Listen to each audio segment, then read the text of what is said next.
Então vamos lá, pessoal, sobre a democracia grega, que nós já temos falado bastante, só que como ela ocupa um lugar muito importante no desenvolvimento, no surgimento da filosofia, nós temos que falar um pouco à parte dela, trazendo algumas outras características que ainda não acentuamos e reforçando outras que nós já acentuamos. A primeira, já pelo título a gente consegue identificar uma delas, é que essa democracia grega ela é um ideal e uma realidade, né? Ideal e realidade, no sentido que houve sim uma democracia vivida e aplicada nos tempos antigos na Grécia, mas que não foi da forma mais genuína, não é? Havia um ideal, mas a forma como esse ideal foi aplicado não chegou a ser a forma melhor de todas. Vamos entender exatamente isso por quê. Primeiramente, cabe dizer que nós entendemos aqui agora a política como uma teoria e que isso não era comum. Foi somente em Atenas que surgiu a ideia de considerar a política de uma forma mais longa, mais ampla, de uma forma mais teórica. E aí nós costumamos começar a refletir sobre isso, dizendo que a democracia, ela, primeiramente, nasceu, surgiu, apareceu na Grécia, mais propriamente em Atenas. Muitos outros lugares já falavam de política, claro, mas a forma mais original no mundo antigo de política foi a democracia, e ela só apareceu em Atenas. E por que ela foi tão original? Porque ela fecundou sonhos e teorias de liberdade até hoje, nos mais diversos sentidos. Toda vez que a gente fala em liberdade, em igualdade, em luta, a gente acaba chegando em um conceito básico, que é o seguinte: o conceito da política deve ser uma política de democracia, porque aí eu tenho, de fato, uma possibilidade de vivência da liberdade, da igualdade, em suma, de valores que são reconhecidamente universais. O valor de igualdade entre as pessoas, de liberdade, entre outros. Pois certo. Além disso, é claro que os gregos não foram os primeiros que falaram sobre a política, mas a gente diz que eles inventaram a política. Por quê? Porque, embora os outros povos já pensassem em formas de política, apenas os gregos, foram, entre eles, elaboradas teorias sobre a capacidade humana de organizar a vida coletiva. Não havia, assim, uma ciência política nos outros povos. Havia política, havia interesses, mas uma teoria geral da política, como uma forma geral de você organizar a vida coletiva, esses outros povos não produziram. Os gregos produziram. Então, por isso a gente fala que eles inventaram a política. Inventaram a política como teoria, mas a política propriamente dita sempre houve reis, rainhas, imperadores, alguma forma de comando, de poder social sempre houve. Bem, a democracia grega, ela surge em uma passagem do mundo rural e aristocrático para a formação das primeiras cidades, para o urbanismo. Quando isso aconteceu? No século VIII a.C., houve essa passagem. O que foi que mudou?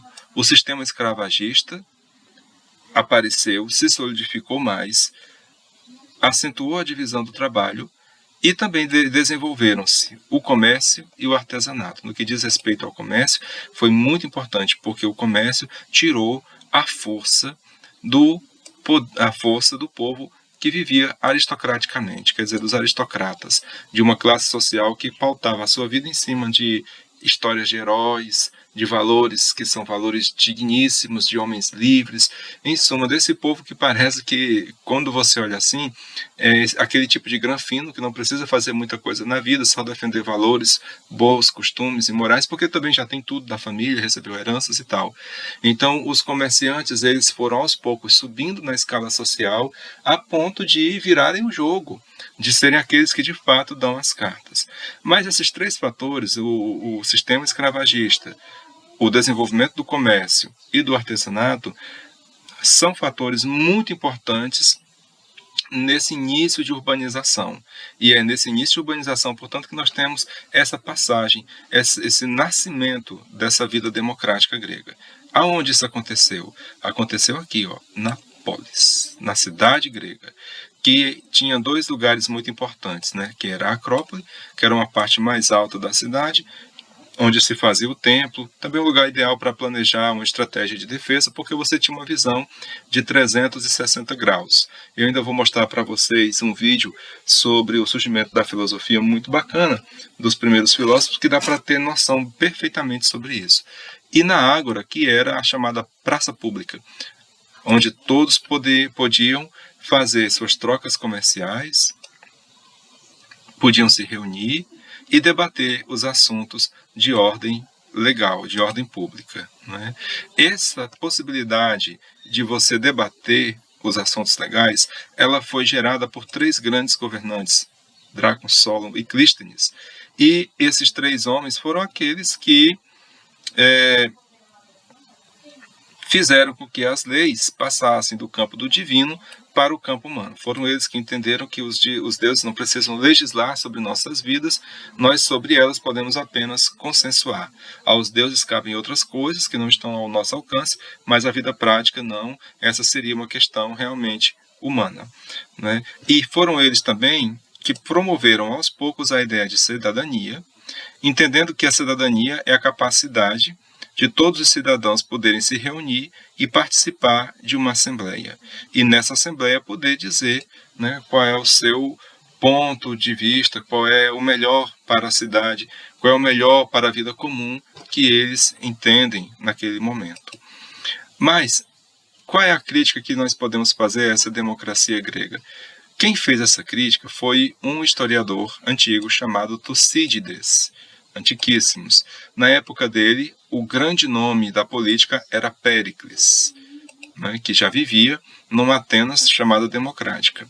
E ele dizia que Péricles observava que quando a massa queria tomar o freio, sabia como espantá-la e atemorizá-la. E quando se deprimia ou desesperava, sabia dar-lhe alento. Quer dizer, ele sabia, digamos assim, soprar e bater. Né? Péricles. Desse modo, Atenas, só de nome, era democracia. Só de nome. Sob seu comando, na realidade, era o domínio de um eminente. Quer dizer, de alguém que está mais perto de um ditador do que de um democrata, propriamente dito. A monarquia dá superior habilidade política, quer dizer, no topo tem alguém que tem uma habilidade política tão grande que consegue fazer que até a democracia seja de alguma forma assim apodrecida, falamos assim, porque acabava que eram os interesses dele, antes, durante e depois das decisões dele. Essa é uma crítica muito feroz ao sistema democrático grego. A outra, mais comum, mas não menos potente, é essa aqui, ó, de que era um sistema de privilégios, porque mulheres, estrangeiros, escravos, crianças não faziam parte do grupo dos cidadãos.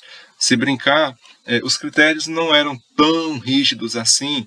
Por exemplo, dizia-se que se a pessoa não fosse nascida na cidade, ou então se fosse, mas se os pais não fossem, também não era cidadão. Mas isso aí dependia um pouco do poder também que a pessoa tinha. Agora, esses 3 aqui, mais as crianças, de fato eram isolados, e aí ficava difícil. Então é um sistema político, essa democracia grega, muito exclusivista. Bem, e houve muitas críticas à democracia. Por exemplo, Platão, ele fez um elenco das principais formas de governo. Existe a timocracia, né, que é o governo que cultua os impulsos guerreiros e o desejo das honrarias. Timós significa exatamente essa ira, né, essa capacidade de ter força. Timó, e cracia, poder, o poder da força. A oligarquia, que é o exercício do poder destinado aos mais ricos apenas.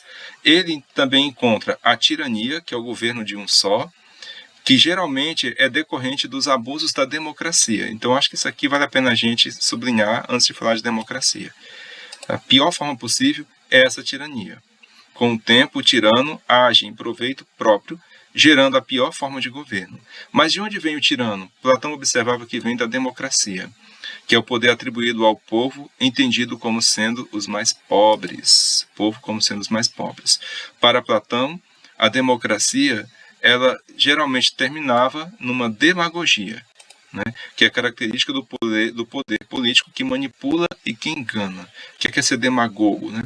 Demagogo é você se aproveitar das pessoas geralmente das pessoas mais pobres, para poder enganar e manipular essas pessoas. E da demagogia